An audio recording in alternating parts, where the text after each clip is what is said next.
예, 여러분 안녕하십니까? 잭입니다. 예, 오늘은 윤석열 정부의 복지국가 개혁 방향에 대해서 안철수 위원장이 발표한 내용을 중심으로 한번 살펴보겠습니다. 기사를 보시면 오늘 발표한 내용 중에 연금과 관련된 부분에 대해서만 말씀을 드리겠습니다. 한국일보에 보면 윤석열 정부 연금 개혁위 설치 만 1세 이하 아동 연 1,200만 원 부모 수당이라는 제목 하에 기사가 나와 있는데요. 여기를 보면은 연금 제도 개혁을 위한 논의의 틀 구성에 초점을 둔다. 자, 논의의 틀 구성에 초점을 두고 있습니다. 노인 기초연금 인상 등 현금성 복지를 제시했다. 이게 무슨 말이냐면 이것은 기초연금이나 이런 것보다 아까 말했던 만 1세 이하 아동 뭐 이렇게 부모 수당 지급하는 그런 현금성 복지를 주로 이야기를 한 거고요. 기초연금이나 국민연금에 대한 부분은 지금부터 설명을 드리겠습니다. 윤석열 정부가 출범 후 공적연금 개혁위원회를 설치해 연금 제도 전반에 대한 개혁 논의에 착수한다. 연금 개혁 공론화와 국민적 합의에 어느 정도 시간이 걸릴지 가늠하기 어렵지만 최소한 논의의 틀은 마련해 둬야 한다는 판단에서다라고 하고 있습니다. 그러니까 이게 내용이 조금씩 이렇게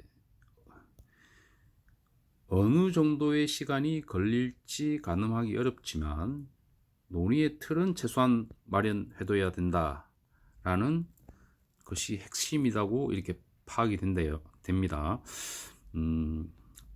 그리고 지금 이제 설명을 이제 시작하고 있는데 한 가지 말씀을 드리면은 댓글에 다른 사람 비난하지 말고 나의 주장만 이야기해라 라고 얘기를 하고 있는데 지금 앞으로 제가 만드는 영상은 기초연금과 국민연금에 대한 팩트 체크 그리고 기초연금 국민연금 정책 설명을 주로 해드리겠습니다.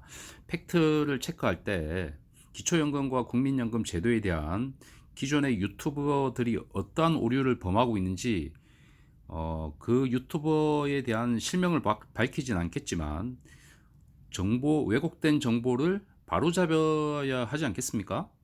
그래서 지금 유튜버들이 범하고 있는 오류들, 오해라든지 왜곡된 설명 부분을 지속적으로 제가 영상을 만들어서 제시를 하겠습니다.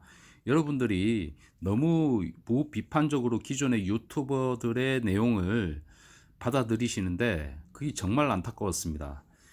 그 유튜버들이 주장한 내용들이 맞는지 틀리는지 검증해 보셨나요, 여러분들? 그래서 제가 대신 검증을 해 드리겠습니다. 여러분들이 정확한 정보를 얻어야만 여러분들의 그 노후를 설계를 할 때 기초연금과 국민연금을 올바르게 세팅할 수 있지 않겠습니까? 그런데 막연한 희망, 막연한 바람 이런 것들로만 기존의 국민연금과 기초연금에 대한 주장을 하면서 나의 바람이 있다고 해서 내가 희망을 한다고 해서 나의 노후가 달라지는 건 아니거든요. 그래서 보다 조금 냉정하게 현실을 분석해서 나의 노후를 대비하기 위한 정보를 제공하는 것이 저의 목적입니다. 여러분들이 제가 정말 진심 어린 말씀을 드리지만 그냥 유튜버들이 기초연금 40만 원 줘야 한다, 받아야 한다, 50만 원 받아야 한다, 40만 원 받아야 한다 라는 주장만 귀를 기울이지 마시고 현실적으로 그것이 가능한가? 만약에 가능하지 않다면 나는 어떤 대책을 세울 것인가? 라는 냉정한 현실을 직시하셔야 됩니다. 만약에 내가 기초연금을 받지 못할 가능성, 30에서 40만 원이 되지 않을 경우 나는 어떠한 노후 준비를 해 나가야 되는지 보수적으로 설계를 해야 됩니다. 노후를 준비해서 설계를 할 때 특히 재정적인 측면, 돈의 문제에 있어서는 정말로 보수적으로 설정을 해야 됩니다. 그렇기 때문에 너무 희망상 이런 것들로만 해서 여러분들의 노후를 망치는 일이 없도록 하시기 바랍니다. 그래서 지금 그래서 이제 높아시면서 드리는 말씀이고요. 제 채널을 보시는 분들은 분명히 제가 지적해 드리겠습니다. 그 유튜버들의, 물론 그 유튜버들이 틀린 내용만 이야기를 하는 건 아닙니다. 좋은 내용도 이야기를 하는 게 있습니다. 하지만 정보라는 거는 올바른 정보들의 논리적인 조합들이 정확한 정보를 생산해서 내가 의사결정을 할 때 도움이 되도록 해야 하지 않겠습니까? 여러분, 이 괴벨스라고 아십니까? 나치의 대표적인 선동가죠. 자, 여기 한번 볼까요? 나에게 한 문장만 달라. 누구든 범죄자로 만들 수 있다.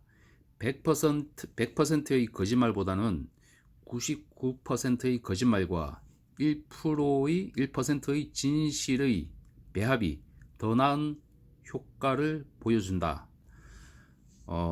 여기에서도 알 수 있듯이 여러분들이 흡수하는 정보들이 100%다 맞아야만 됩니다. 하지만 그 중에 99%, 여기는 99%의 거짓말이라고 했지만 반대의 의미도 성립합니다. 99%가 진실이라 하더라도 1%의 거짓이 있으면 전체적인 조합이 허물어질 수 있습니다. 유튜브에 국민연금과 기초연금을 설명하시는 분들이 전체 거짓을 이야기한다고 말씀드리는 게 아닙니다. 절대. 그분들도 나름 열심히 공부하셔서 설명을 하고 있고, 그렇지만 하나하나의 정보가 틀릴 경우에 전체적인 맥락이 어그러진다는 것이죠.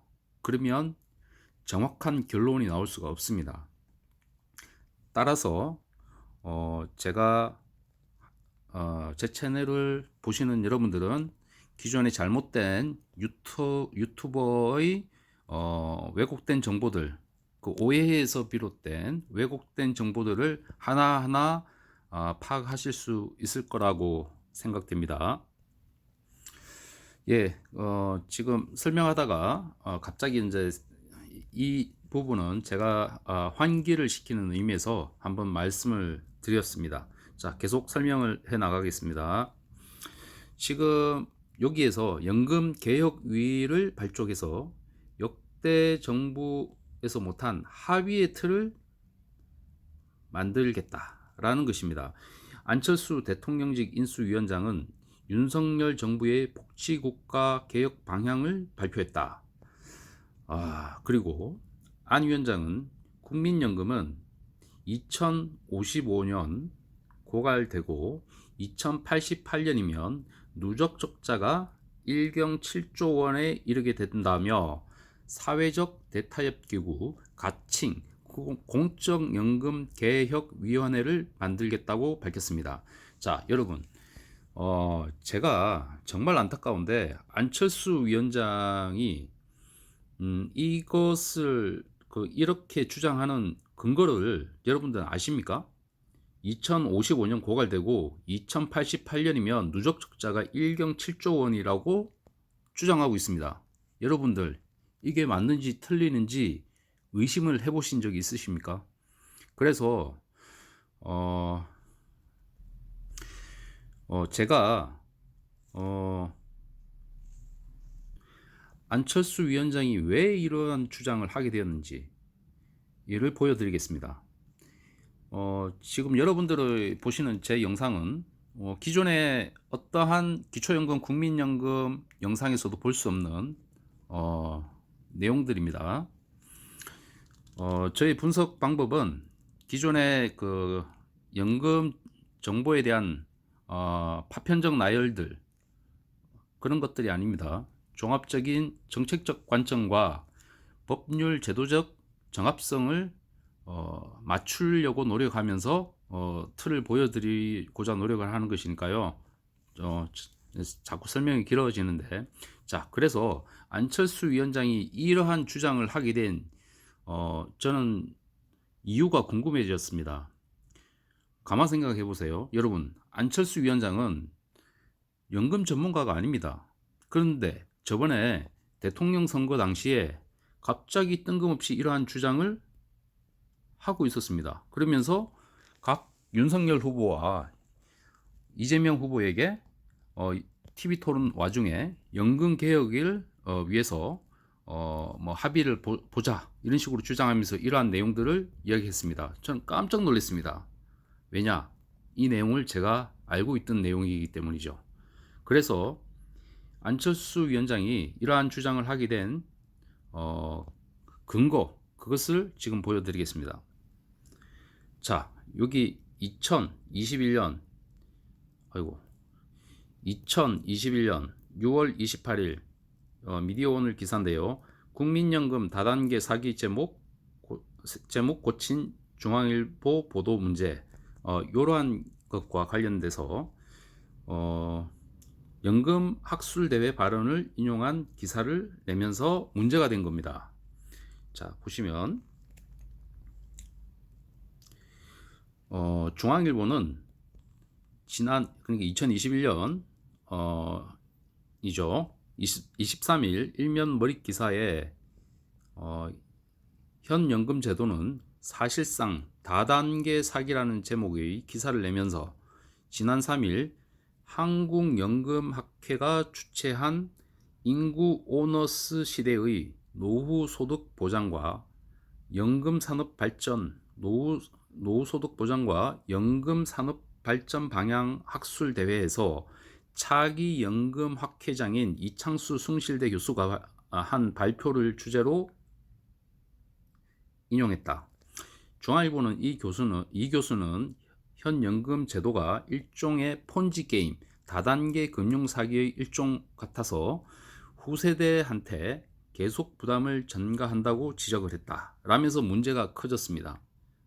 국민연금을 폰지 게임의 일종이다 라고 하면서 문제가 불거지는데요. 여기 민주노총, 저도 뭐 민주노총을 그렇게 좋아하는 건 아니지만 민주노총은 국민연금 개혁에 필요한 일말의 신뢰마저 무참히 짓밟는 이들의 저희에는 연금 산업 발전 방향이라는 학술대회 주제와 같이 금융산업의 이해와 밀접한 사적연금 활성화가 있는지 모른다고 꼬집었다라고 이야기하고 있습니다.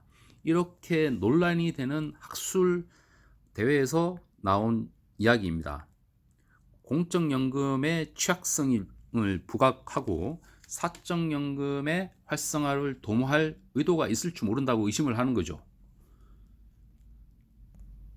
자, 거기서 그 학회에서 발표된 프리젠테이션 하는 내용입니다. 자, 여기 보시면 연금이 잠시만요. 연금 지금 적립기금이 여기가 2028년, 2038년 이렇게 계속 진행이 되죠. 그러다가 2088년 이렇게 떨어지죠. 자, 요 금액이 얼마냐? 1경 7천조 정도, 요까지니까 1경 7천조까지 적자가 발생한다. 2088년 1조 7천경 1경 7천조까지 적자가 발생한다고 주장을 하고 있습니다. 여기 프레젠테이션에서. 자, 그러면 이게 뭐 메일 알림이 왔네요. 자 그러면 이러한 그 축에는 문제가 없을까? 그래서 제가 어떠한 과정을 통해서 이러한 추계가 나와 있는지를 먼저 살펴보겠습니다. 자, 여기를 보십시오. 자, 기금 투자 수익률이 여기 투자 수익률입니다. 4.2 그러니까 2020년까지 4.9%, 2021년에서 2030년까지 4.8% 수익률. 자, 다 4.5%대로 수익률을 가정을 하고 있습니다. 그죠? 2088년까지 다 거의 4점 얼마까지 4.5 몇 %로 지금 가정을 하고 있습니다. 그리고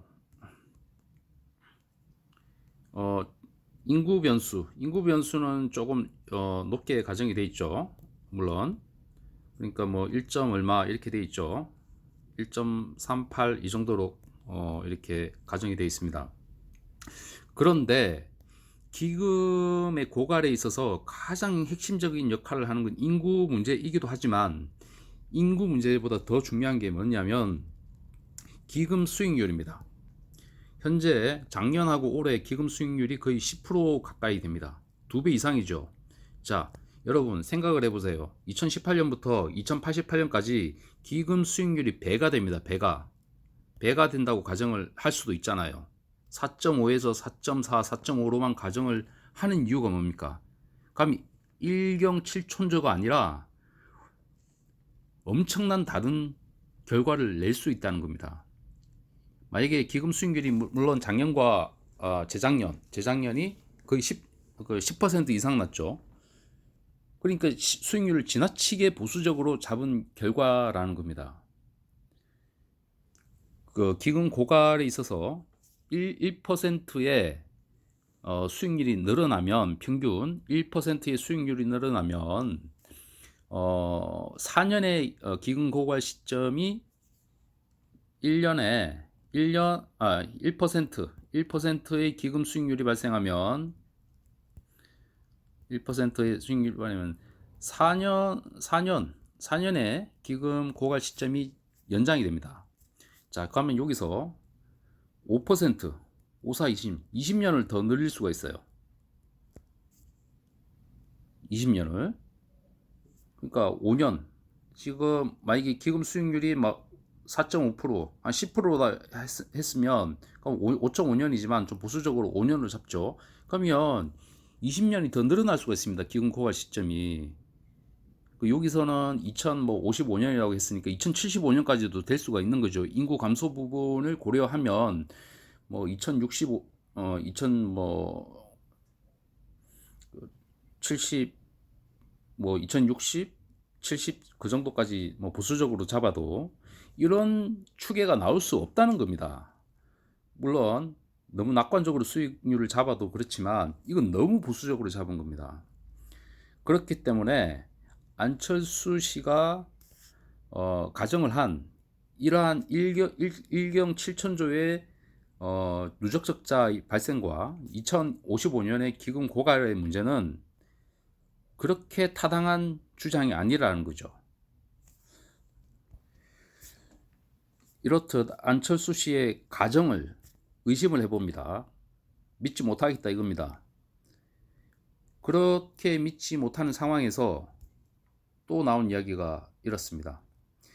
구체적인 개혁 내용보다 합의의 틀 구성 자체에 초점을 둔다는 것입니다. 사회복지문화분과의 인수위원인 안상훈 서울대학교 사회복지학과 교수는 솔직히 이번 정부는 이걸 완료하지 못하더라도 역대 정부가 발자국도 떼지 못한 제대로 된 사회적 합의를 하기 위한 틀을 만들겠다는 것이라고 의미를 부여했다. 완료하지 못하더라도 발자국을 떼지 못한 이 틀을 만들겠다는데 의의가 있다는 거예요. 그러니까 합의 틀만 만든다는 것이죠. 결과가 안 나온다는 이야기입니다. 이건 정말 중요한 이야기입니다. 제가 저번에도 계속 말씀을 드렸지만 이게 뭐냐면 결국은 연금 개혁의 어떤 내용이 합의가 되지 않으면 이것은 기초연금과도 연결이 됩니다. 기초연금과 연결이 된다고. 그 내용을 오늘 구체적으로 인수위에서 발표한 내용을 중심으로 한번 살펴보겠습니다.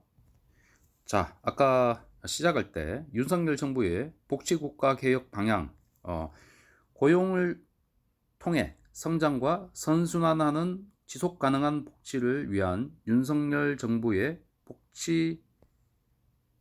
복지국가 개혁 방향입니다. 자, 요 부분 연금에 대해서만 살펴보겠습니다. 중요한 내용이 나오는데요. 자, 여러분, 노인 연금 개혁과 연계한, 그러니까 연금 개혁과 연계한 기초연금 지급액의 단계적 인상. 자, 여러분, 기초연금 지급액의 단계적 인상의 전제가 뭡니까?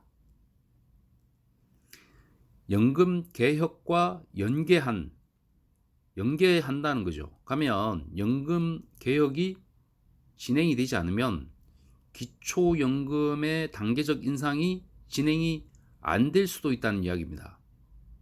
그런데 아까 말씀드렸죠.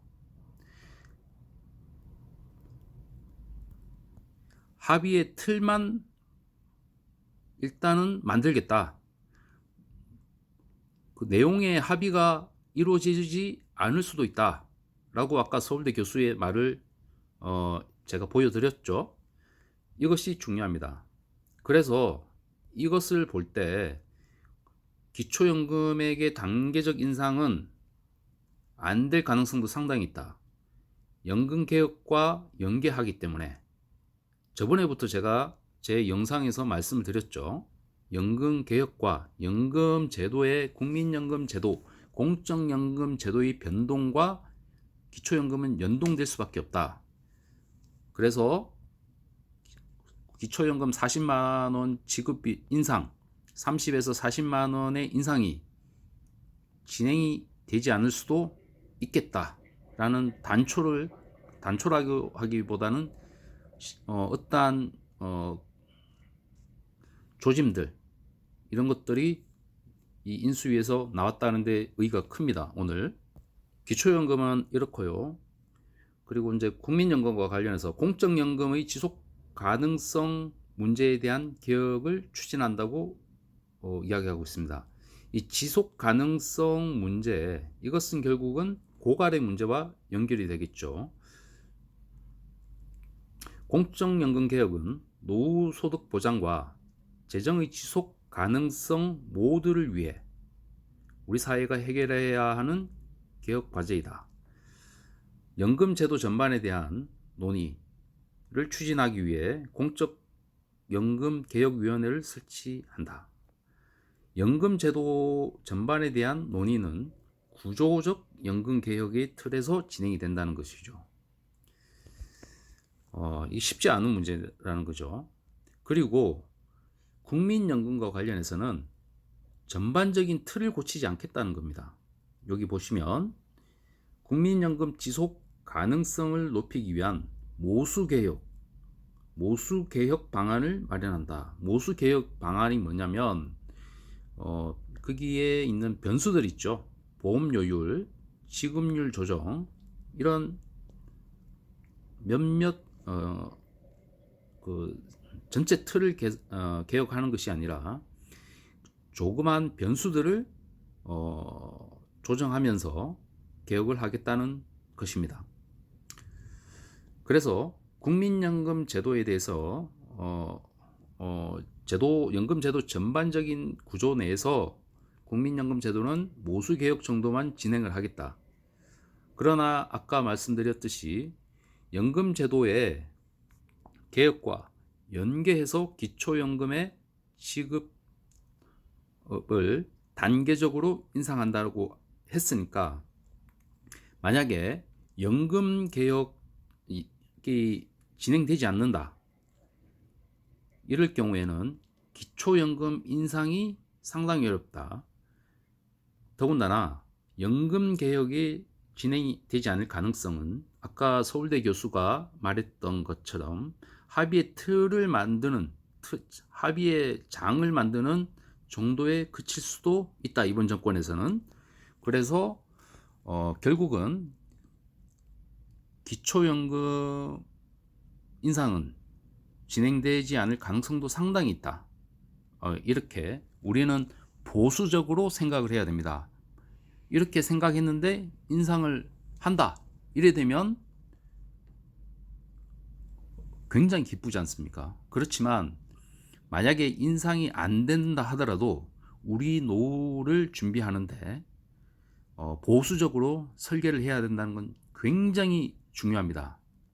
아시겠습니까, 여러분? 예, 이상 조금 오늘 내용이 조금 길었지만 여러분들이 조금 더 보수적으로 냉정한 눈을 가지고 국민연금과 기초연금에 대한 관점을 가지시게 할 의도로 조금 자세하게 설명을 드렸습니다. 예, 감사합니다. 제이였습니다.